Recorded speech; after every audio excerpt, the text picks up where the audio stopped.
자, 계속해서 우리 초대교회에서 살펴보는데 바로 두 번째 아리스토텔레스입니다. 그의 스승 플라톤이 이상주의자였다면 아리스토텔레스는 현실주의자였다. 그의 학문 중에서 빠질 수 없는 것이 존재론입니다. 아리스토텔레스는 이데아, 플라톤이 주장한 절대 선의 세계는 현상 속에 내재하고 있는 것이지 별개로 존재하는 것이 아니라며 플라톤의 이원론의 한계를 극복하려 했지만 모든 객체는 진료와 형상으로 일하는 두 가지로 이루어졌다고 말해 플라톤이 이원론을 완전히 극복하지 못했습니다. 그리고 논리학을 중요시함으로써 연역 추류의 3단 논법을 체계화했다는 점을 들 수가 있습니다. 자, 그래서 이 아리스토텔레스는 자, 모든 객체가 어떻게 되어져 있느냐, 진료와 형상으로 되어져 있다. 이렇게 이제 그 분석을 합니다.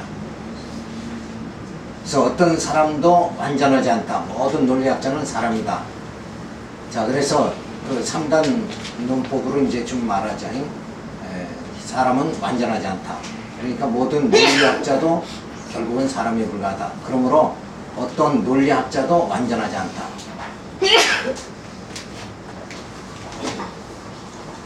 자, 그래서 우리가 아리스토텔레스의 존재론을 살펴봅니다. 자, 그래서 이 존재론이라는 게 상당히 중요하죠. 이 존재론이 확실히 이루어져야 됩니다. 그러니까 하나님이 진짜 존재하시는 분이냐, 하나님은 살아계신 분이냐, 이런 게 중요하잖아요.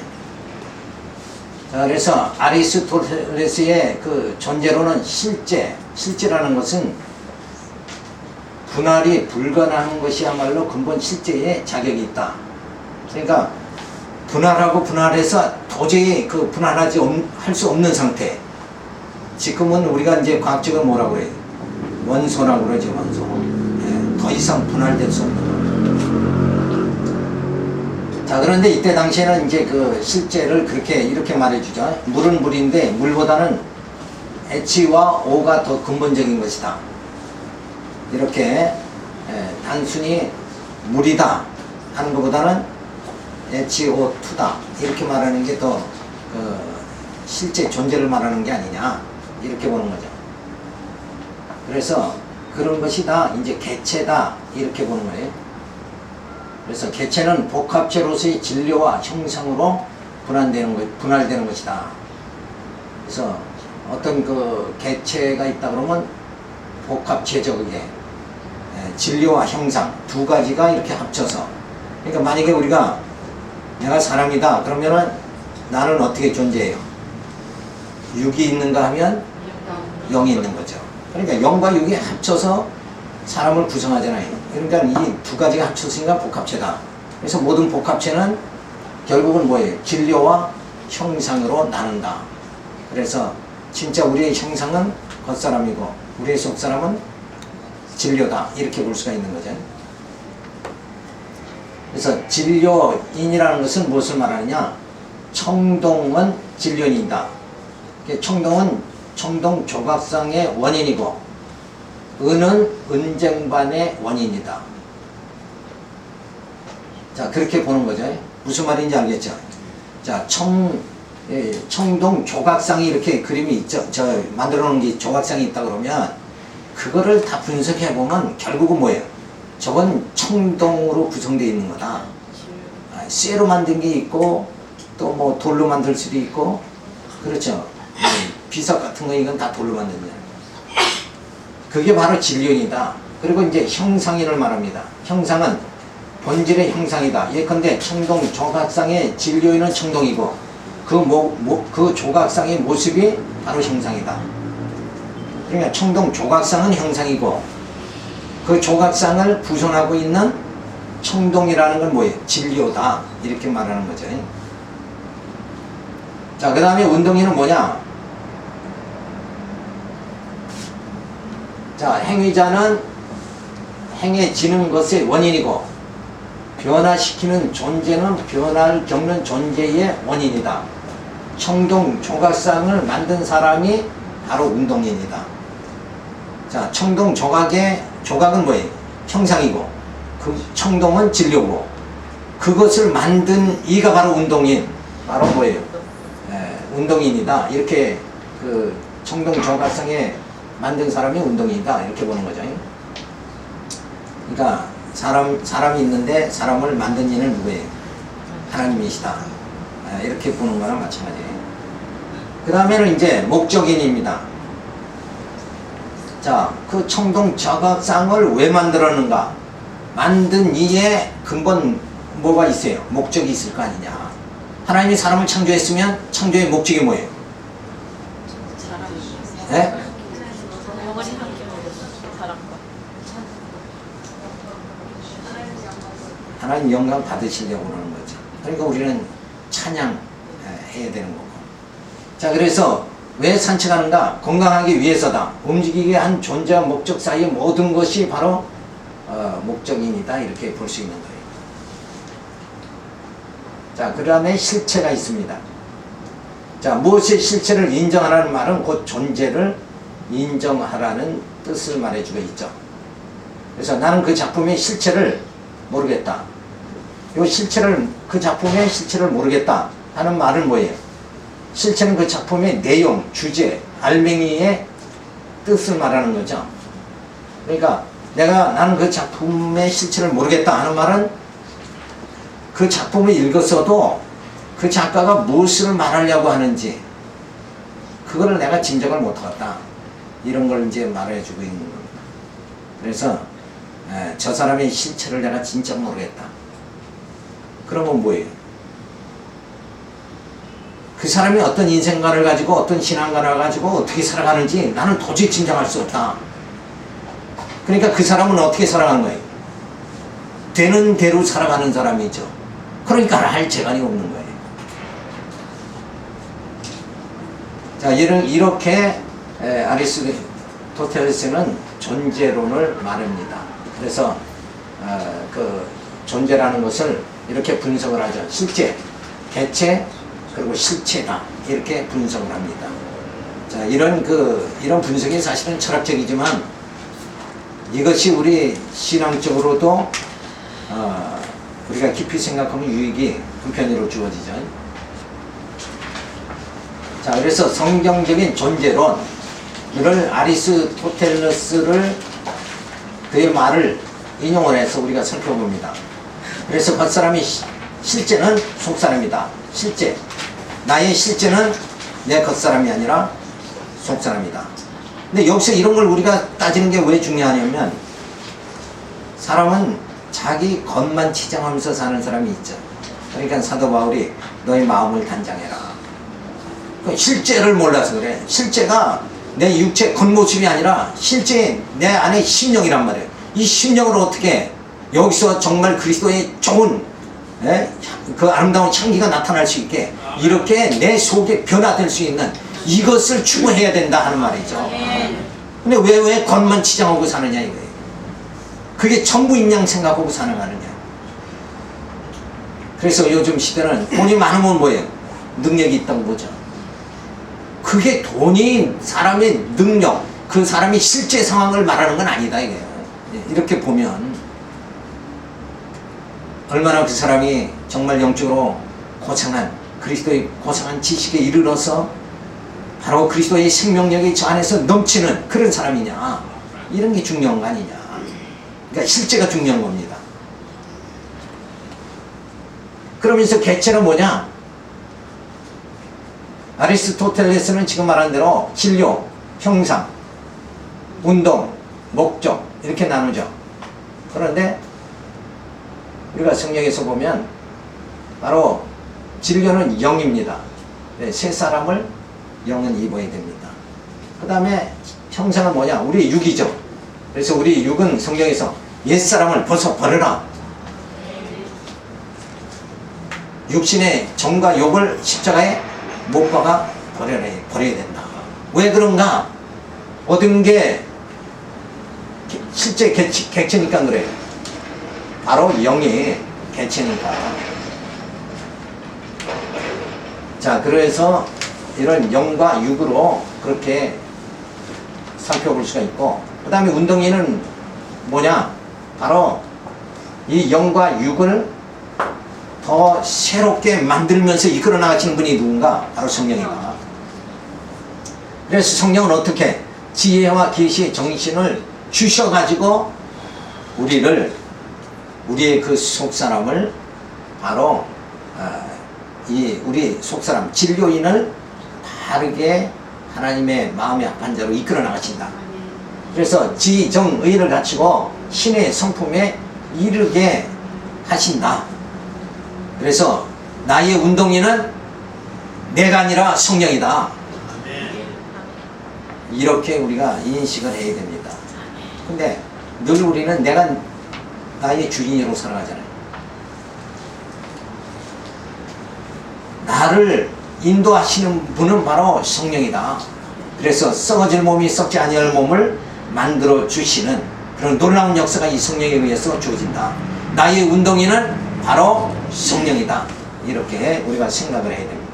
그 다음에 목적은 영광을 위하여 무한하신 하나님을 찬양하게 그렇게 하시는 것이 바로 영과 육의 개체를 가진 그리고 성령의 인도함을 받는 그런 우리 정말 하나님의 자녀 언약의 백성이 바로 이런 모습으로 살아가야 된다 하는 것을 말해줍니다. 그리고 실체는 뭐냐? 나의 실체는 무엇인가? 그리스도의 고상한 지식에 이르러 하나님의 형상을 닮아가는 자다. 이것이 나의 실체다. 나는 누군가? 그래서 철학에서 나는 어디로부터 와서 어디로 가는가? 나는 흙으로 왔다. 어떻게 해요? 흙으로 돌아가는 것이 아니다. 내 영은 하나님께서 아버지 품에 안기도록 그렇게 만들어 주신다. 그래서 우리는 늘 부활의 소망 가지고 살아가잖아요.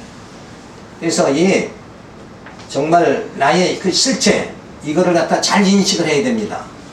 근데 자칫 하다간 나의 나된 모습만 바라보고 산단 말이에요. 이것이 아니라 나는 바로 그리스도의 고상한 지식에 이르러 하나님의 형상을 닮아가는 자다. 그러니까 이런 가치관을 가지면은 모든 삶이 세상을 보는 눈이 달라지는 거죠. 내가 중심으로 해서 세상을 보는 게 아니라 바로 내가 하나님의 자녀로서 구별된 백성으로서 세상을 볼 수 있는 이런 눈이 주어집니다.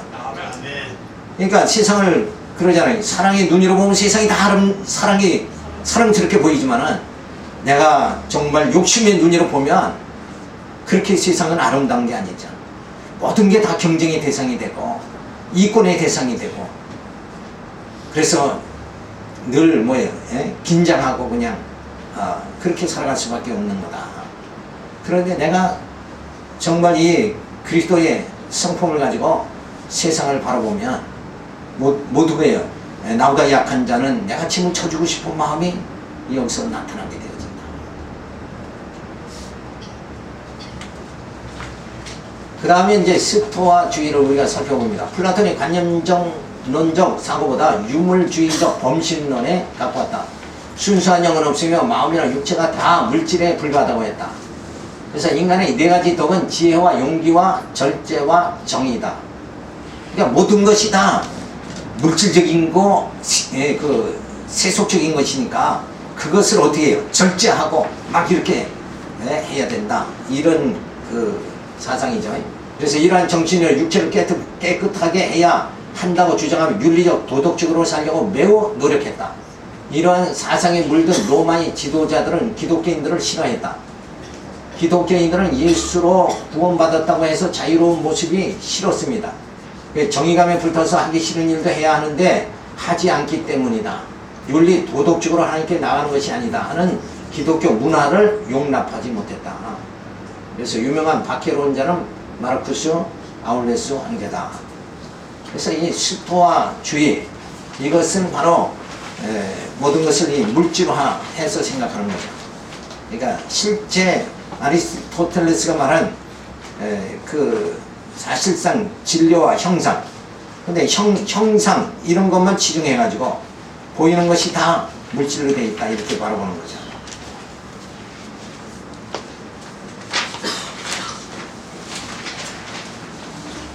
그래서 스토아 철학의 신간이 뭔가? 만물에서 신적 실체를 발견할 수 있다는 범신론입니다. 그러니까 이 범신론에 빠지면 뭐 모든 게 다 우상이 돼버리고 마는 거죠. 뭐 만들어 놓고 우상이 되는 거. 그것이 다 신이 그 모든 거에 다 뭐예요? 함께 한다. 이렇게 생각하는 거예요. 그래서 하나님은 이제 이렇게 스토아 철학에서는 생각하지만 우리는 뭐예요? 하나님은 스스로 계시해 주심으로 윤신 여호와심을 알게 해 주신다. 그래서 그리스도 성령 교회를 통해서 우리를 인도해 주시는 거죠. 그러니까 범신론이 아니라 하나님 오직 유일하신 하나님께서 당신을 하나님 신은 유일하신 하나님 한 분뿐이다. 범신론이 아니죠. 그래서 그 하나님께서 우리에게 당신을 스스로 계시해 주셔서 하나님이 어떠한 분이신가 알게 만들어 주신다. 로고스에 대한 스토아 철학에서는 인간은 선천적으로 로고스의 분신이 이성을 갖고 태어났으니 욕구에 동요되지 말아야 된다.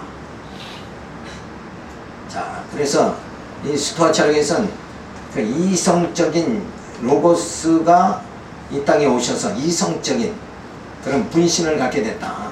그래서 우리도 그 분신, 로고스의 분신이 하나니까 우리가 더 더러워지지 않도록 이성을 이렇게 절제하고 이렇게 살아야 된다.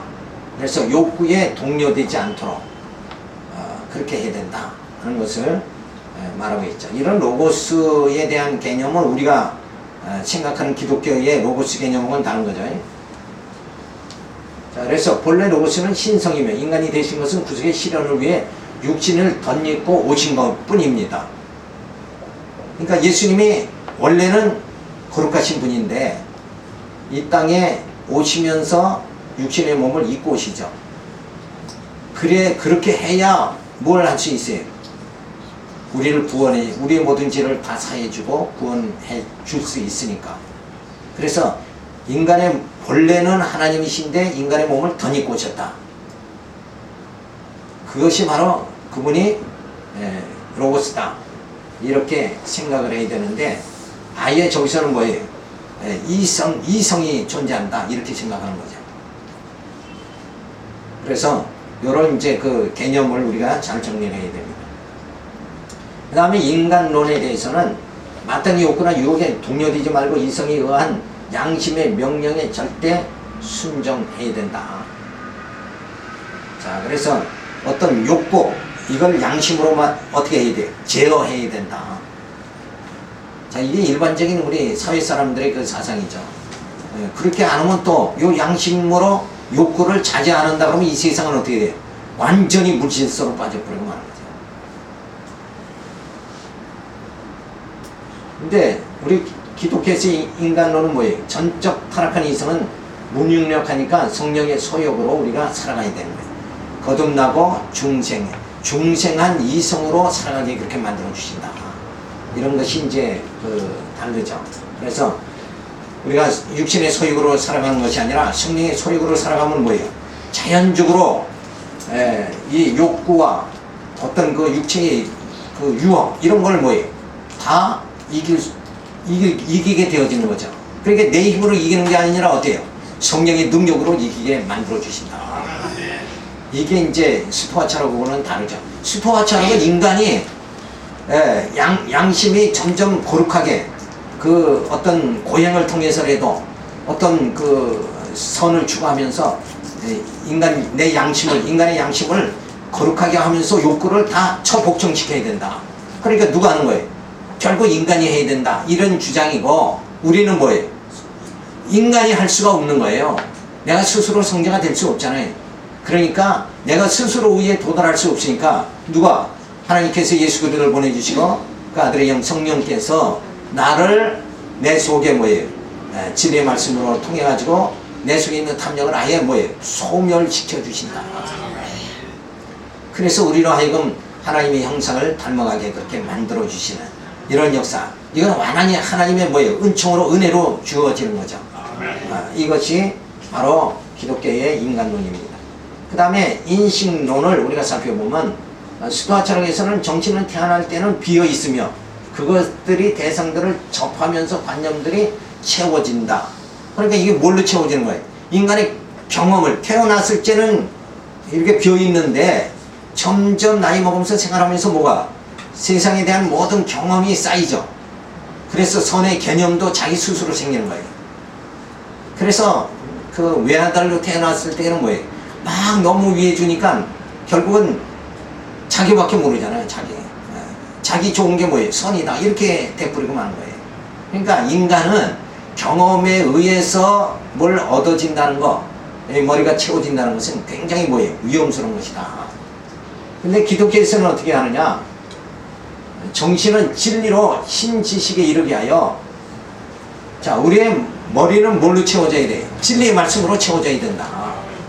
그러니까 인간의 사색이나 경험에 의해서 채워져서 그게 잘 다듬어진 걸 뭐라고 해요? 그런 학문을 철학이라고 그러잖아요.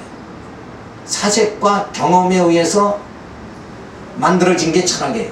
근데 철학적인 사고방식이 아니라 우리는 바로 계시에 의한 진리의 말씀으로 이 사상체계가 이루어져 나가야 된다. 이것이 완전히 다른 거죠. 그래서 그런 지식에, 신지식에 의해서 신의 성품으로 변화하게 하며 하나님의 형상을 닮아가게 그렇게 한다. 그래서 우리의 인식은 어디로? 인간의 사식이나 경험에 의한 인식이 아니라 모든 걸 인식하는 것은 계시와 지혜와 계시의 정신을 주사 그걸 우리가 인식하는 거예요. 그러니까 우리가 영적 인식이다. 이런 걸 우리가 생각을 해야 됩니다. 이것이 하나님 우리를 인도하시는 방법이죠. 따라서 수도와 철학은 극기와 금욕 및 준엄한 도덕주의를 강조하였다. 왜? 인간적인 방법으로 또 뭐예요? 어디에 도달해야 돼? 거룩한 그 경지에 도달해야 되니까. 근데 우리가 거룩하게 되는 건 뭐예요? 예수의 피로 거룩하게 되는 거죠. 완전히 다르다. 인본주의냐 신본주의냐 그것이 다른 거죠. 그러므로 믿음의 행위를 강조하는 기독교인들을 저들은 뭐예요? 핍박을 하게 되어집니다. 그 다음에 필로의 사상을 우리가 살펴보면 신과는 플라톤의 초월적 관념론과 스토아적 내재론이 함께 연합된 채 인격적 신관이 확립되지 못했다. 그의 철학은 절충주의 성격을 띠지 않을 수 없었다. 로고스는 하나님일 수도 없고 물질일 수도 없으나 신적 능력이 감싸인 중보적 존재라고 말해줍니다. 자, 신은 초월에 있어 인간을 간섭하지 않고 인간과 신과의 사이에 중간 매개체로서의 로고스가 존재했고 그 로고스가 인간에게 편안함을 준다고 주장을 합니다. 이 로고스는 범신론적이며 모든 사물 속에 존재한다고 또 주장을 하죠. 이 필로의 로고스 개념은 신약 성경의 로고스와는 전혀 다른 일진적 개념입니다. 그러나 후대 기독교 사상에 적지 않은 영향을 미치고 있습니다. 그러니까 이런 사상이 이런 데 뿌리를 두고 결국 뭐 이단이 나타나는 거예요.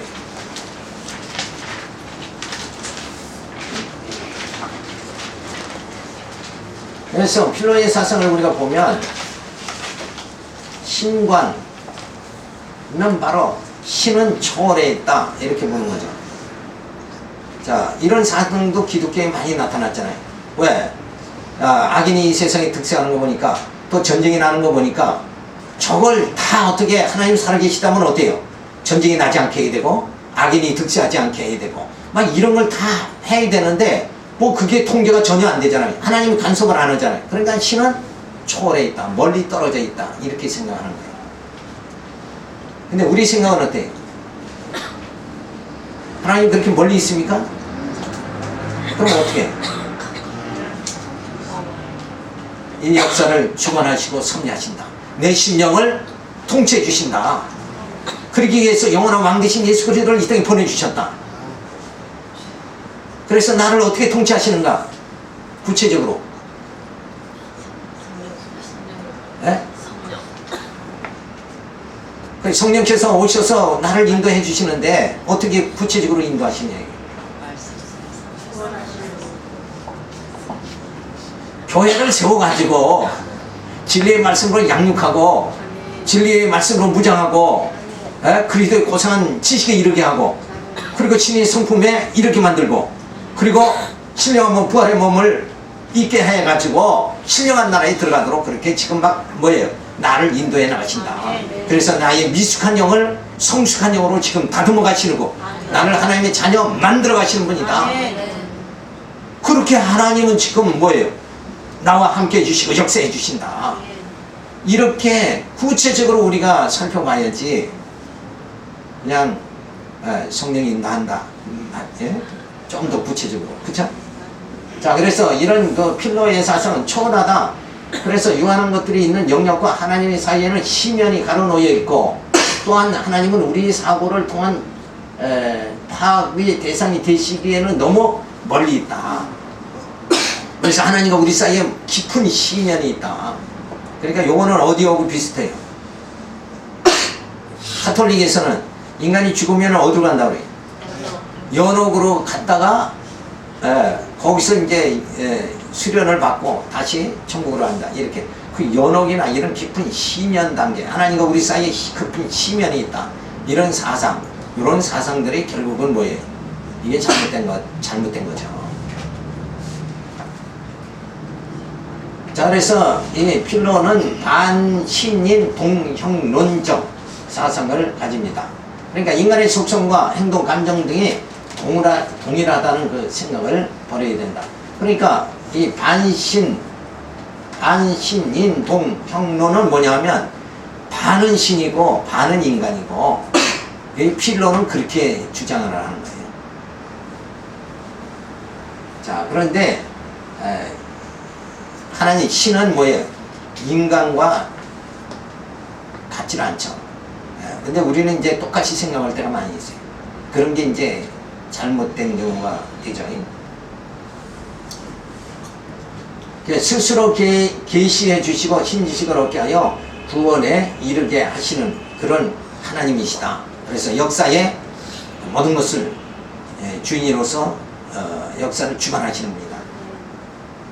그리고 바로 필로의 그 중재관은 뭐냐면 로고스를 말하는데, 인간의 유익을 위한 천상인, 조종자, 대제사장, 또 배신함으로 생긴 심연을 연결해 준다. 그러니까 로고스가 뭐냐? 우리는 이제 로고스를 그리스도다 이렇게 하죠. 그런데 이들은 그 그리스도가 천상인, 조종자, 대제사장, 이렇게를 생각을 하는 거예요. 그러니까 진짜 예수님은 뭐예요? 우리가 생각하는 예수님은 기독론에서 어떻게 보여요? 예수님은 참 신이고 참 인간이다. 그렇게 우리가 배웠잖아요. 근데 여기서는 이제 단순한 어떤 조종자다. 그러니까 인간을 이런 조종자, 하나님과 뭐 인간을 이렇게 좀 조종한다. 그래서 하나님이 너무 인간을 구박하는 것 같으면 좀 약하게 하나 이러고 이제 중재하고 뭐 이런 중재자의 역할, 이것이 아니라 우리가 아는 예수님은 어때요? 그는 참 하나님이시고 참 인간이다. 그래서 그는 우리를 구원해 주실 수 있는 참 신적 그 능력을 가지신 분이고, 그리고 그는 인간으로 이 땅에 오셔서 우리의 모든 죄를 다 담당해 주시고 나의 연약함을 다 담당해 주신 분이다.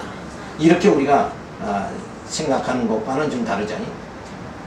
그래, 성육신 하시어 친히 우리의 죄를 짊어지시고 십자가에 죽으심으로 하나님과 우리 사이의 화목을 이루게 해주셨다.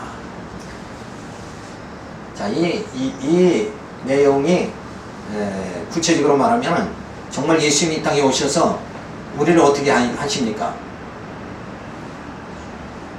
단순한 이런 화목이다. 요거를 더 확증하게 말해주는 게 뭐냐면, 교회의 머리는 그리스도다. 그리고 우리는 모두가 지체가 되어지는 거죠. 그러니까 주님과 한 몸을 이루게 만드신 거예요. 하나님이 오셔서 우리와 택한 자와 한 몸을 이루게 만들어 주신 거예요.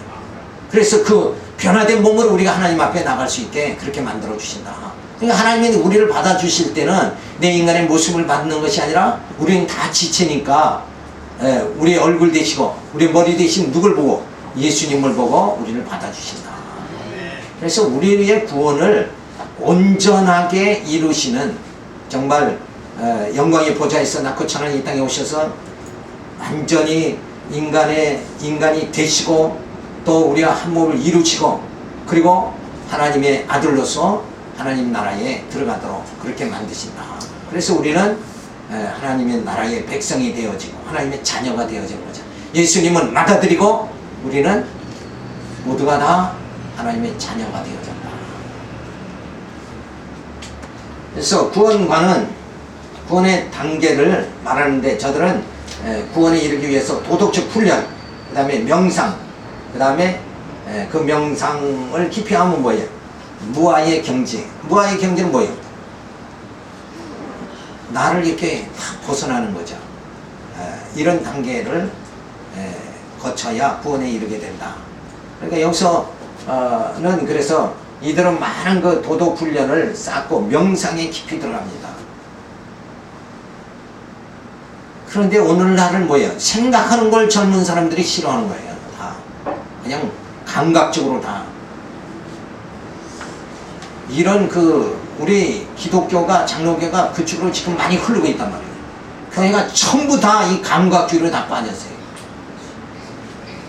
어떤 명상도 뭐 이런 것도 없는 거예요. 그러니까 이때 당시에 이 종교에 대한 기본적인 자세, 명상주의 이것보다도 지금은 완전히 뭐예요? 감정주의로 빠지는 이런 교회의 모습들을 보면 우리가 좀 이런 것은 사실은 좀 염두에 둬야 되지 않는가.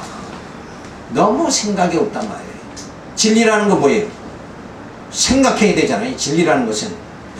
진리라는 건 뭐예요? 이론과 사실이 맞는가 이게 확증이 돼야 됩니다. 그런 확증 작업을 성경 안에서 진리 안에서 우리가 터득하면서 그걸 깨닫고 이것이 진짜 진리다.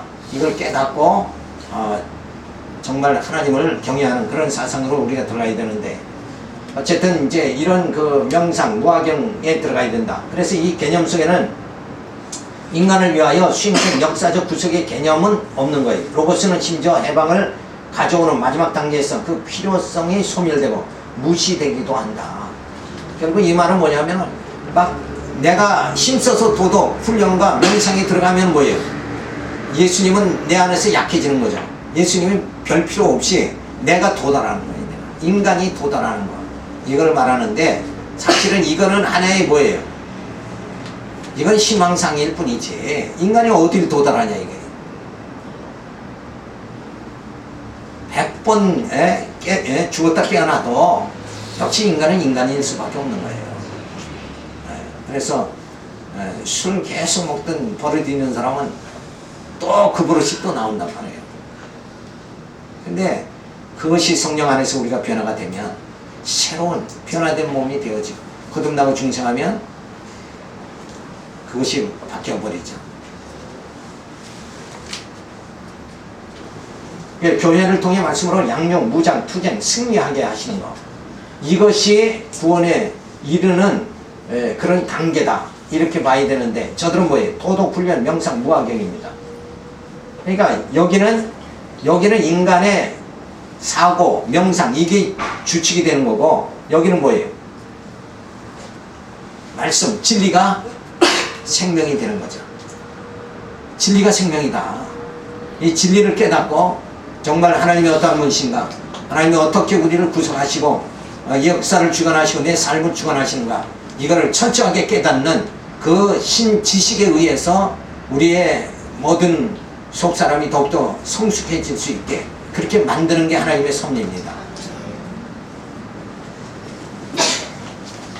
그 다음에 다섯 번째 에피큐리안 쾌락주의를 말합니다. 이제 항상 즐거운 생활과 안정된 생활을 추구하기 위하여 욕심을 버리고 불안한 마음이 들지 않도록 하기 위하여 번잡한 일을 피하여 고요함을 유지하려는 사상입니다. 그러니까 여기서 쾌락주의다 그러니까 가서 술 먹고 마시고 막 이러는 거 생각하면 안 돼요. 여기서 쾌락주의는 그런 의미가 아니에요. 육체의 향락 그걸 말하는 것이 아니라 우리가 여기서 지금 말한 대로 항상 즐거운 마음을 가지고 산다. 항상 좋은 것만 생각하고 산다. 그러므로 인해서 내 마음이 뭐예요?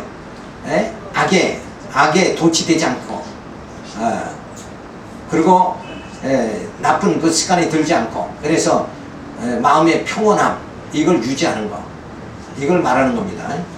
그래서 외부적 영향을 받지 않아야 편안함을 잃지 않게 된다 하여 돈을 버는 일도 하지 않으려 하며 운동 생활을 하려고 한다. 그러니까 돈을 벌다 보면은 세속에 물들지 않느냐.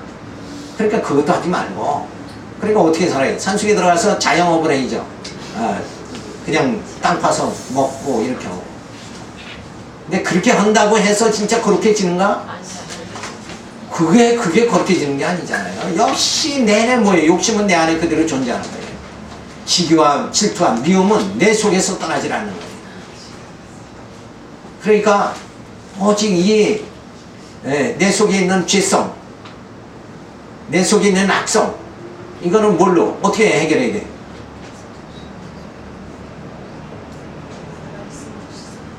그렇죠. 예수님을 그러기 위해서 예수님을 이 땅에 보내주셨고, 진리의 말씀이 내 안에 거하면 그 말씀이 정말 하나님이 이렇게 나를 이처럼, 나 같은 어리석은 자를 이처럼 사랑해 주셨다는 그 마음, 그 사랑에, 하나님의 사랑에 감격이 들어오면 내 마음속에 형제를 미워하고 탐욕하던 모든 것이 다 사라져 버리는 거예요. 오히려 어떻게 해요? 더 저 사람이 짐을 져주고 싶은 마음이 들게 되어지는 거죠. 그러니까 자녀들을, 자기가 낳은 자녀는 얼마나 사랑합니까? 그러니까 자기 모든 것을 다 불태워서라도 사랑하잖아요. 만약에 자녀와 부모의 관계가 완전히 욕심의 관계만 남았다 그러면 어떻게 해요? 그런 주부는 다 가출해버리죠. 아이들 다 남겨놓고 그냥 가출하는 사람은 자기의 욕심이 가득 차서 그런 거예요. 그렇잖아요. 내가 더 나 행복하게 살아야 된다. 그래서 요즘은 이제 아이 낳는 것도 이제 안 낳냐고 그러죠. 왜? 부부가 사는데 그 즐거운 생활에 이 아이가 자꾸 장애가 된다. 이런 사상들이 다 이런 에피큐리한 쾌락주의 사상이다. 이렇게 볼 수가 있어요. 그래서 모든 일을 안 하는 방향으로 생활하는 자들로 후에 수도원 발생의 근거가 되어집니다. 세상과 완전히 단절하고 거기 들어가서 거기서 명상하고 그렇게 수도 생활을 통해 가지고 거룩함에 이르러야 된다.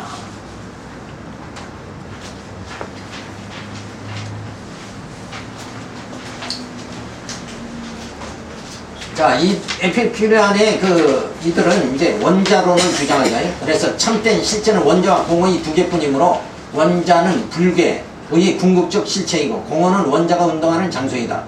원자 상호간의 충돌이 일어나서 이 세계가 생성한다고 그렇게 주장을 합니다.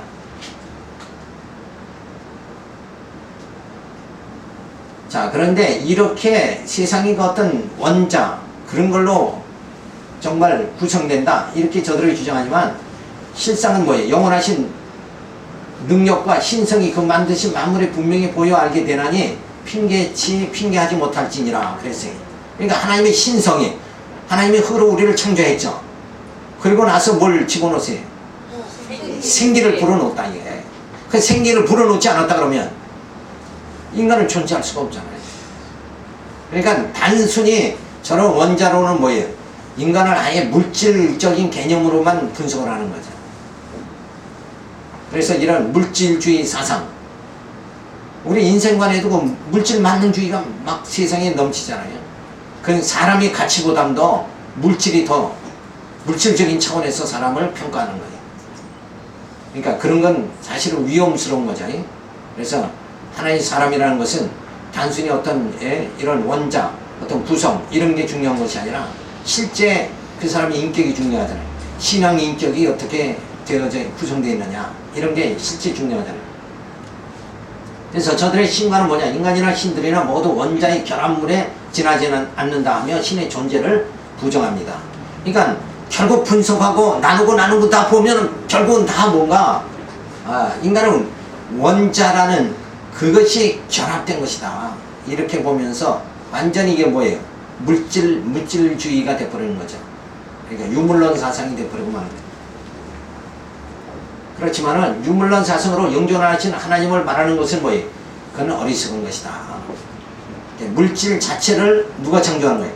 하나님이 창조한다. 이런 면에서 봤을 적에는 그 물질을 보고 그것이 이 세상이 존재하는 것이다 이렇게 본다는 것은 그 물질을 창조하신 하나님의 원래 원인자죠. 제일 원인자, 철학자들이 말하는 대로 우리는 뭐라 그래? 유일신 여호와 이렇게 말하지만 철학자들은 모든 것에 만든 원인자, 이 물체가 있다 그러면 이걸 만든 이가 있을 거 아니냐. 그 최초에 만든 원인자, 제일 원인자, 그것이 바로 신이다 이렇게 저들은 세상적으로 물질적으로는 그렇게 말하죠. 이제 그러나 그것이 얼마나 잘못된 것인가. 그 모든 만물을 무에서 유로 창조하신 분이 여호와시다. 이걸 생각을 해야 되는데 눈에 보이니까 이게 존재한다 이렇게 생각한다는 것은 그건 어리석은 거죠. 근데 우리의 눈으로 보이지 않아도 존재하는 것이 이 땅에 얼마나 많은가. 공기에 눈에 보여야 안 보여요? 안 보이잖아요. 우리의 생명 이것도 안 보인다 이거예요. 그러나 생명의 주인 누군가? 하나님이시잖아요. 그래서 지금 하나님이 내게 보이지 않는 내 육체의 눈으로 보이지 않는다고 할지라도 하나님 뭐예요? 존재하시는 분이다. 이게 믿어져야 되잖아요. 근데 우리는 눈에 보이지 않으면 이 실감을 못 느끼는 거예요. 그래서 우리는 늘 하나님 보여주세요 그러잖아요. 근데 그 어떤 좋은 영화 작품, 자, 그 작품 속에서 어떤 무엇을 작가는 말해주고 있죠. 그게 그 작가의 사실은 본체란 말이에요. 근데 그냥 그 영화를 즐겁게 그냥 재밌게 봤다 이렇게만 한다 그러면 그건 제대로 영화 감상을 하지 못한 거잖아요. 그냥 나 같은 이렇게 어리석은 자를 이 땅에 이렇게 태어나게 해서 지금 이렇게 여러 가지 일을 하면서 하나님 나를 자꾸 인도해 주시는 거, 나를 이렇게 인도하시고 그리고 우리 믿음의 형제들을 이렇게 인도하시면서 거기서 뭐예요? 하나님은 하나님 놀라운 작품을 정상해 나가신다. 그 하나님의 뜻을 이루어 나가신다. 그것이 바로 하나님의 영원전 작정한 대로 당신을 예정하시고 예정한 대로 모든 것을 이끌어 나가신다. 그래서 그 하나님 정말 썩어질 몸이 썩지 아니할 몸을 입고 그 신령한 세계를 바라보면서 그 영원한 것을 추구할 수 있는 그런 우리를 만들어 가시는 하나님의 이 작품. 그래서 하나님은 뭐예요? 우리는 하나님의 작품이죠. 이 작품을 아름답게 만들어 가시는 그 하나님의 손길, 이걸 느껴야 된다. 근데 내가 내 힘으로 세상을 산다 이렇게 되면은 그 하나님의 손길을 느끼지 못하니까 완전히 나는 뭐예요? 유물론주의로 빠질 수밖에 없는 거예요. 그래서 하나님 보이는 것 말고 보이지 않는 그 무엇을 형성해서 하나님이 지금 만들어 가신다. 내가 이렇게 육체적인 모습이지만 이 육체를 통해서 뭐예요? 내 속에 있는 하나님의 그 영을 통해서 하나님은 당신의 놀라운 작품을, 당신의 사랑의 그 손길을 만들어 나가신다. 이거를 느낄 수 있는 것, 이것이 보다도 우리가 영적으로 성숙해지는 거예요. 그래서 저들은 아타락시아를 말합니다. 이것이 뭐냐면 안정된 마음의 상태는 육체적 쾌락은 짧고 정신적 쾌락은 길다. 그래서 행복에 이르는 것은 성취를 키우는 것보다 욕망을 줄이는 데 있다. 그래서 야망이 0이면 제로이면 행복은 크게 달한다. 이게 바로 무슨 사상이냐? 지금 아타락시아 사상입니다. 그러니까 내 속에 있는 악을 점점, 내 속에 있는 욕망을 줄이면 줄일수록 뭐예요? 나의 행복은 크게 달한다. 근데 이런 사상은, 이건 뭐 우리가 봤을 때는 아주 영적인 초보적인 단계죠. 내 속에 있는 이걸 줄인다고 해서 내가 행복해지느냐? 줄일 수도 없을 뿐더러 내가 성자가 될 수 있어요? 없죠? 그건 가능치도 않은 걸 지금 목표로 설정해서 나가는 거예요. 그렇다고 또 그렇게 내가 내 속의 욕망을 다 제로 상태로 만든다고 해서 내가 행복하냐? 그건 아니죠. 참 인간이 행복해지는 건 뭐예요? 여호와 하나님을 찬양할 때만 행복한 거예요. 하나님께 영광을 돌릴 때만. 어린아이가 젖을 듬뿍 먹고 엄마의 품에서 세곤세곤 자는 것 같이 우리가 하나님의 그 사랑의 그 품 안에서 우리가 정말 있을 때만이 그때만이 행복한 것이다. 그래서 영원하고 무한하신 그 하나님의 세계에 우리가 들어갈 수 있게 되어져야 됩니다. 그것이 바로 뭐예요? 우리가 점점 그렇게 되어지려면 우리를 지금 이 단순한 육체의 삶 속에서 이제는 진리의 말씀을 깨닫고 신의 성품에 점점 이르게 만들고, 그리고 부활의 몸, 신령한 몸을 입고 신령한 하나님 나라 들어가게 그렇게 만드시는, 그래서 그 하나님의 세계에서 그 그리스도의 그 영광의 세계에서 우리로 하여금 영원히 살게 만들어주시는 그 하나님의 놀라운 작품의 역사가 오늘 우리에게 향하고 있다. 이걸 생각할 때 우리는 늘 감사해야 되잖아. 나 같은 것이 뭔데? 사랑도 알아주지 않는 별 볼 일 없는 인간인데, 근데 그 높으신 하나님께서 나를 그 놀라운 영원한 그 세계에 들어가서 살 수 있도록 나를 들어가서 살 수 있는 그 작품을 지금 나를 뭐예요? 만들어 가시는 거예요. 하나님 자녀 되게 하신다. 이 놀라운 하나님의 손길과 그 작업에 우리는 늘 감사하고 이건 늘 찬양을 드려야 되죠. 그래서 행복은 육체와 정신의 차원이 아니라 영적 차원에서 논해야 된다 하는 것을 우리가 살필 수가 있습니다. 그리고 저들의 자연론이 뭔가 죽음과 신들에 대한 공포를 인류로부터 제거하였다. 죽음이란 인체를 구성하는 원자의 산일이며 이게 흩어지는 걸 말하는 거예요. 자, 죽음과 함께 모든 인식도 소멸한다. 그래서 인생의 목적은 쾌락의 추구에 있다. 결국은 살다가 내 이 모든 근본 원소, 나를 구성하고 있는 이 원소가 다 분해돼 버리고 만다. 화장터에 가서 딱 이렇게 든지 분해돼 버리고 만다. 한 줌의 쥐밖에 안 남잖아요. 그러니까 그렇게 되기 전에 어떻게 해야 되느냐? 즐겨야 된다. 편안한 삶을 살아가야 된다. 그런 주의죠. 근데 육체는 썩어짐을 당하는 영은 하나님께 속한 것이 영원한 것이다. 썩어서 한 줌의 죄로 없어지는 것이 아니라 우리 영은 하나님께 가게 되어지는 거죠. 그래서 우리는 영원히 존재하는 거지 없어지는 게 아니다. 그 영원한 존재의 삶, 이 삶을 우리가 생각하면서 우리의 인생관, 교회관, 역사관이 새롭게 되어져야 됩니다. 그래서 영원한 것을, 영원한 세계를 바라보고 오늘을 이기고 오늘 나를 점점 새롭게 하고 그렇게 진리의 말씀을 더 깊이 깨달아서 그리스도의 성품을 이루어갈 수 있도록 이렇게 하는 삶에 매진하시기 바라와서 말씀드렸습니다. 하나님 감사를 드립니다. 또 이 귀한 저희들의 진리의 말씀을 더욱더 이런저런 측면으로 살펴볼 수 있게 해주신 하나님께 감사를 드립니다. 더욱더 많이 생각하고 또 진리의 말씀을 잘 깨달아서 정말 우리의 심령이 더 하나님을 향할 수 있도록 붙잡아 주시고 인도하여 주시옵소서. 일사고 예수님 이름으로 기도드렸습니다. 감사합니다. 그래. 어떡하면 좋아. 굉장히 예. 수고하셨습니다.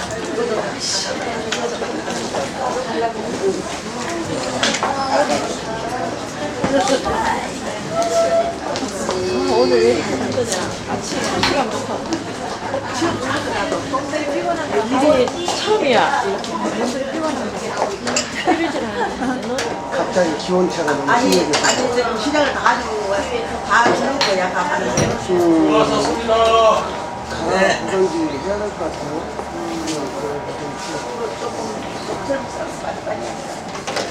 저녁 받는 거. 시장 가가지고. 저녁이 두 개 있다, 이거. 다음날 저녁 있고, 그 다음날 저녁 있고. 그 다음날은 거기 안 하고. 점심하고 출발하죠. 점심. 그 다음에 좀 술 먹고 와서 출발하네. 1박 2일가 이러면서 점심 먹고 오후에. 가자마자 점심 먹고, 점심 먹고 이제 저녁을 준다는 거. 저녁은 우리 나고 아침은